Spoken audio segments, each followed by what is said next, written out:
দুপুরে পানিহাটি বিধানসভা কেন্দ্রের সোদপুর মধ্যমগ্রাম রোডে অমরাবতী মাঠে দমদম লোকসভা কেন্দ্রের 7টি বিধানসভা কেন্দ্র 7জন প্রার্থীকে নিয়ে তাদের সমর্থনে সোদপুর অমরাবতী মাঠে প্রধানমন্ত্রী নরেন্দ্র দামোদর মোদী নির্বাচনী জনসভায় প্রধানমন্ত্রী যে বক্তব্য রেখেছেন, ডাবল ইঞ্জিন সরকার এবং নারী সুরক্ষা, নারীদের অর্থনৈতিক দিক থেকে শক্তিশালী করা, সেই সমস্ত বিষয় নিয়ে সাংবাদিক সম্মেলন করেন পানিহাটি বিধানসভা কেন্দ্রের সিপিআইএম প্রার্থী কলতান দাশগুপ্ত এবং জিতেন্দ্র চৌধুরী। ত্রিপুরা বিধানসভা বিরোধী দলনেতা এবং সিপিআইএম প্রার্থীর ত্রিপুরা রাজ্যের নেতৃত্ব দুজনে মিলে সাংবাদিক সম্মেলন করে প্রধানমন্ত্রীর বক্তব্যের ব্যাখ্যা দেন। এছাড়াও এই সাংবাদিক সম্মেলনে উপস্থিত ছিলেন সিপিআইএম উত্তর 24 পরগনা জেলা কমিটির অন্যতম সদস্য অনির্বাণ ভট্টাচার্য এবং আইনজীবী আন্দোলনের রাজ্যের নেতৃত্ব এবং সিপিআইএম পানিহাটি 2 নম্বর এরিয়া কমিটির সম্পাদক আইনজীবী নীলমণি বিশ্বাস, কলতান দাশগুপ্ত এবং জিতেন্দ্র চৌধুরী। সাংবাদিকদের বিভিন্ন প্রশ্নের উত্তরও দেন। এই সাংবাদিক সম্মেলন করেন পানিহাটি ইন্দ্রলোক সোদপুর মধ্যমগ্রাম রোডে সিপিআইএম পার্টি অফিসে। পানিহাটি বিধানসভা কেন্দ্রের বামফ্রন্টের পক্ষ থেকে, সিপিআইএম এর পক্ষ থেকে আমরা একটি সাংবাদিক সম্মেলন সেটা হচ্ছে যে আহ্বান করেছি। এখানে যারা উপস্থিত হয়েছেন তাদের সকলকে আমরা অভিনন্দন জানাচ্ছি। অল্প সময়ের মধ্যে আপনারা উপস্থিত হয়েছেন। আমাদের সাথে উপস্থিত রয়েছেন আমাদের পার্টির পলিট ব্যুরোর সদস্য, ত্রিপুরার বিধানসভার বিরোধী দলনেতা কমরেড জিতেন্দ্র চৌধুরী। উপস্থিত আছেন আমাদের পার্টি নেতৃত্ব কমরেড অনির্বাণ ভট্টাচার্য এবং কমরেড নীলমণি বিশ্বাস।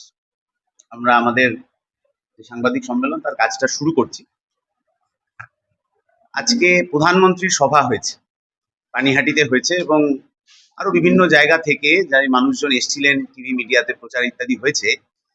সেখানে আমরা শুনলাম যে নারী সুরক্ষা নিয়ে, রাজ্যে মহিলাদের নিরাপত্তা ইত্যাদি নিয়ে অনেক কিছু কথা বলার চেষ্টা করেছেন আমার দেশের প্রধানমন্ত্রী। কিন্তু বিষয়টা দাঁড়িয়েছে যে পানিহাটির মাটিতে দাঁড়িয়ে এই কথা হলো, সেই অভয়ার বিচার কতদূর হলো এবং সেটা কবের মধ্যে দ্রুততার সাথে সম্পন্ন হবে।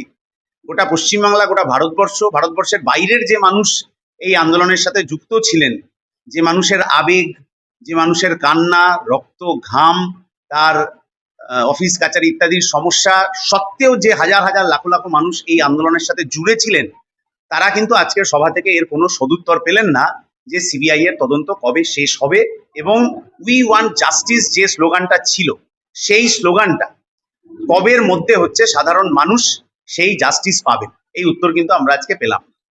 এমনিতে আমরা জানি যে ধর্ষকদের পাশে দাঁড়ানোর ক্ষেত্রে গোটা দেশে যদি বলেন খুবই উজ্জ্বল ইতিহাস বিজেপির রয়েছে। কারণ কাঠুয়ায় বলুন, হাথরাসে বলুন বা বিলকিস বানুর ঘটনায় বলুন, বিজেপি যেভাবে ধর্ষকদের পাশে দাঁড়িয়েছে সেই ইতিহাস নিশ্চয়ই বাংলার মানুষ বা দেশের মানুষ ভুলে যাননি। বিলকিস বানুর ঘটনায় ধর্ষক ছাড়া পেলে তাকে যেভাবে মালা পরিয়ে বিজেপি বিজয় মিছিল করেছে, বা ভারতীয় যে অ্যাথলিটরা মেডেল জিতেছিলেন, ভারতবর্ষকে সম্মানের জায়গায় তুলেছিলেন, আরো বেশি সম্মানের জায়গায় তুলেছিলেন, সেই অ্যাথলিটদের যখন বিজেপির প্রাক্তন সাংসদ নির্যাতন করছেন, তারপরেও তাকে কোনো শাস্তি দেওয়া তো দূরের কথা, বিজেপি সবসময় তার পাশে দাঁড়িয়েছে। ফলে আজকের দিনে দাঁড়িয়ে গোটা ভারতবর্ষ জুড়ে এটা বাস্তব যে বিজেপি কোনোদিন নারী নির্যাতনের বিচার দেবে না। বিজেপি মনুবাদ মেনে চলে, যে মনুবাদ ওদেরকে শিখিয়েছে যে নারী শিশুকালে পিতার অধীনে, যৌবনে স্বামীর অধীনে এবং বার্ধক্যে পুত্র সন্তানের অধীনে থাকবে। তাহলে যে আরএসএস এই মতবাদ মেনে চলে, যে বিজেপি এই মতবাদ মেনে চলে, তারা নারী স্বাধীনতার প্রশ্নে, নারীকে আর 1 ধাপ 2 ধাপ 5 ধাপ 10 ধাপ এগিয়ে দেওয়ার প্রশ্নে একবিংশ শতাব্দীতে দাঁড়িয়ে কোনো ভূমিকা পালন করবে না। এটা আজকে দিনের আলোর মতো বাস্তব।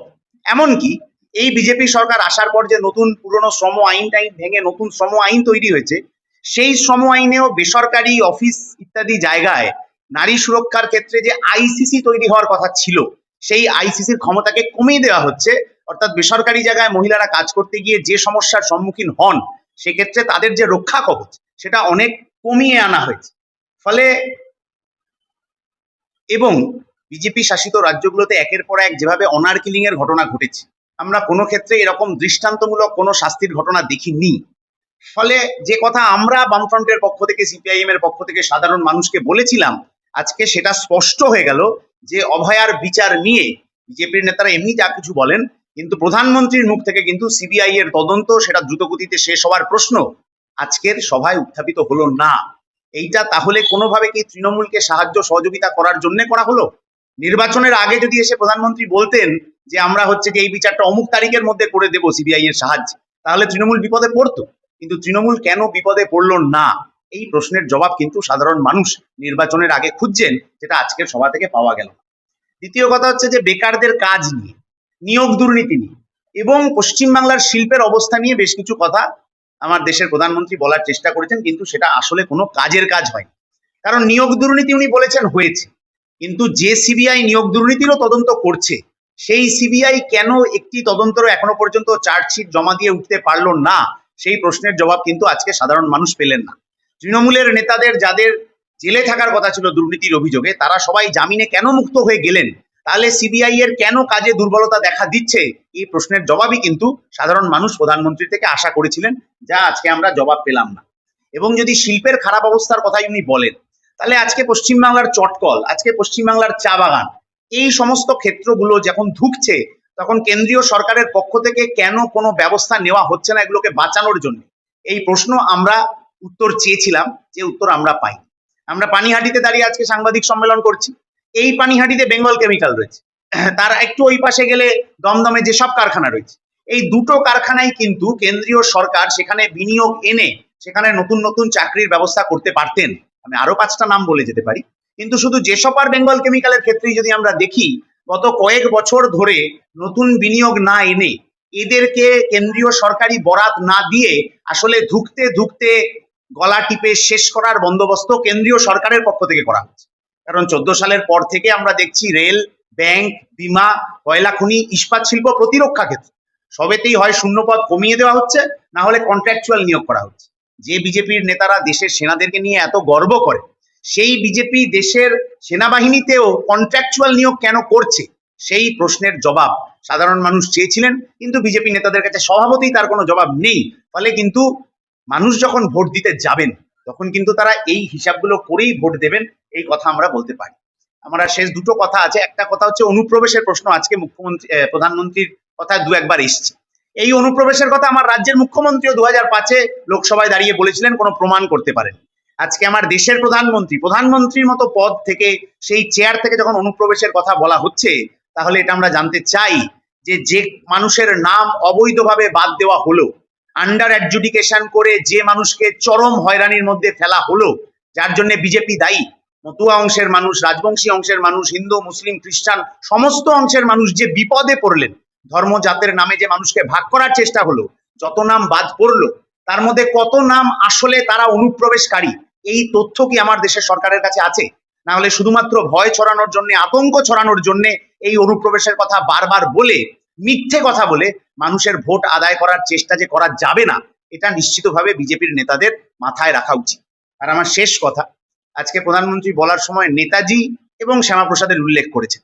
একই পংক্তিতে নেতাজি এবং শ্যামাপ্রসাদকে বসানো যায় না, কারণ আমরা জানি যে এই শ্যামাপ্রসাদ বাবু কিন্তু বাংলা ভাগ চেয়েছিলেন। সুরাবর্দী এবং শরৎ বসু সেই সময় বাংলা ভাগের বিপক্ষে ছিলেন। শ্যামাপ্রসাদ চিঠি লিখেছিলেন ব্রিটিশ গভর্নমেন্টকে যে বাংলা ভাগের ব্যাপারটাকে ব্যর্থ করতে দেবেন না। এমনকি সুভাষচন্দ্রের সাথে শ্যামাপ্রসাদের এই নিয়ে বিতর্ক হয়েছিল যে কংগ্রেস যে প্ল্যাটফর্ম তখন কাজ করছিল, সেই প্ল্যাটফর্মের মধ্যে সাম্প্রদায়িকতা ঢুকতে দেওয়া যাবে না, এটা একটা বিষ। সেই জন্যে শ্যামাপ্রসাদ যখন এই ধরনের সাম্প্রদায়িকতার চর্চায় উৎসাহী হলেন, তার দলবল যখন এই ধরনের চর্চায় মানুষ ভাগের রাজনীতি করতে উৎসাহী হয়েছিল, তখন নেতাজির অনুগামীরা তাদের সভা ভণ্ডুল করে দেওয়ার চেষ্টা করেছিলেন। এইটা পশ্চিমবাংলার গর্ব। শ্যামাপ্রসাদ কলকাতা বিশ্ববিদ্যালয়ের 2জন ছাত্রকে বাধ্য করেছিলেন ব্রিটিশের পতাকা ইউনিয়ন জ্যাককে স্যালুট করতে। তারা সেটা করতে চাননি বলে তাদেরকে পিটিয়ে কলেজ থেকে রাস্টিকেট করে দেওয়ার ব্যবস্থাও এই শ্যামাপ্রসাদ করেছিলেন ছাত্রদের ঐক্যবদ্ধ আন্দোলনে, যে সিদ্ধান্ত পরে প্রত্যাহার করতে বাধ্য হয়েছিলেন। ফলে এই শ্যামাপ্রসাদের সাথে নেতাজিকে, যিনি গোটা ভারতবর্ষের সমস্ত মানুষকে মিলে ধর্ম জাত নির্বিশেষে তার বাহিনী তৈরি করে, তার ব্রিগেড তৈরি করে ভারতবর্ষকে মুক্তির দিশা দেখাতে চেয়েছিলেন, তার সাথে শ্যামাপ্রসাদকে এক আসনে বসানোটা আসলে পশ্চিম বাংলার মানুষের অপমান। এইটা যেন বিজেপি নেতারা মাথায় রাখেন। প্রধানমন্ত্রীর সভা থেকে সাধারণ মানুষের প্রাপ্তি শূন্য, কিন্তু প্রধানমন্ত্রীর সভা থেকে তৃণমূলের আসলে অনেক প্রাপ্তি হলো। ওদের নেতারা স্পষ্ট সিগন্যাল পেয়ে গেলেন যে নির্বাচনের আগে পরে যে দুর্নীতির তদন্তের কথা হচ্ছিল, সারদা, নারদা, রোজভ্যালি, লাল ডায়েরি, নীল ডায়েরি, গরু চুরি, কয়লা চুরি, বালি চুরি, নিয়োগ দুর্নীতি, মিউনিসিপ্যালিটির দুর্নীতি নিয়ে এত কথা, এলাকার নেতারা বলেন যে বিজেপির দিল্লির নেতারা আসবেন আর জেল যাবে, এই হবে ওই হবে, কিন্তু প্রধানমন্ত্রীর মুখ থেকে এই সম্পর্কিত কোনো কথা শোনা গেল না। একবার ফাইল খোলার কথা বলেছিলেন, কিন্তু নারদার ফাইল খুলতে গেলে ওর দলের যারা যারা এখন আছেন তাদেরই দু চারজন বিপদে পড়ে যেতে পারেন সম্ভবত, আবার ওই ফাইলের কথা তাকে নিজেরই মুখ বন্ধ করে দিতে হয়েছে। যে ভারতীয় জনতা পার্টি যে আরএসএস এর রাজনৈতিক ধর্ষণের উপর ভিত্তি করে তাদের রাজনীতি, সেখানে নারী সুরক্ষা, এটা এই কথাগুলি বলা তো হাস্যস্কর। স্বাভাবিক যে প্রধানমন্ত্রী আজকে বলেছেন নারীদের উপরে যতগুলো ঘটনা হয়েছে এই অভয়ার নাম উচ্চারণ না করলেও যে তার প্রতি কারো যে আস্থা নেই এবং তার সে বক্তব্যে কেউ প্রভাবিত হবেন না এটা নিশ্চিত। আমি এখন যে কথাটা বলতে চাইছি, আমি গত 19 তারিখ থেকে পশ্চিমবাংলার বিভিন্ন কেন্দ্রে প্রচার অংশগ্রহণ করেছি এবং সর্বত্র ভোটারদের কাছ থেকে, জনগণের কাছ থেকে তাদের যে এই তৃণমূল কংগ্রেস বা ভারতীয় জনতা পার্টি নির্বাচনের সামনে তারা যে প্রতিশ্রুতি বিলাচ্ছেন এ সম্পর্কে প্রতিক্রিয়া, তৃণমূল কংগ্রেস সম্পর্কে পশ্চিমবাংলার জনগণ অতিষ্ঠ, এ সম্পর্কে কোনো সন্দেহ নেই। এটা আমি বাইরে থেকে এসেও এটা উপলব্ধি করতে পারছি। কিন্তু ভারতীয় জনতা পার্টি প্রত্যেক জায়গায় গিয়ে কি বলছেন, এ হে মোদি গ্যারান্টি। বিজেপি সরকার মানে হলো ডাবল ইঞ্জিনের সরকার, মানে সিঙ্গেল ইঞ্জিনের সরকার, তার যে ক্ষমতা সমস্ত ক্ষেত্রে তার দ্বিগুণ হবে, কর্মসংস্থানে বলুন, কৃষি বলুন, শিল্প বলুন, শিক্ষা, স্বাস্থ্য, সমস্ত ক্ষেত্রে। তো সেই জায়গায় যেখানে যেখানে বক্তব্য আমি রেখেছি সব জায়গায় আমি জনগণকে জিজ্ঞেস করছি, যারা শ্রোতাদের, যে পশ্চিমবাংলা থেকে উড়িষ্যার দূরত্ব কতটুকু, বিহারের দূরত্ব কতটুকু,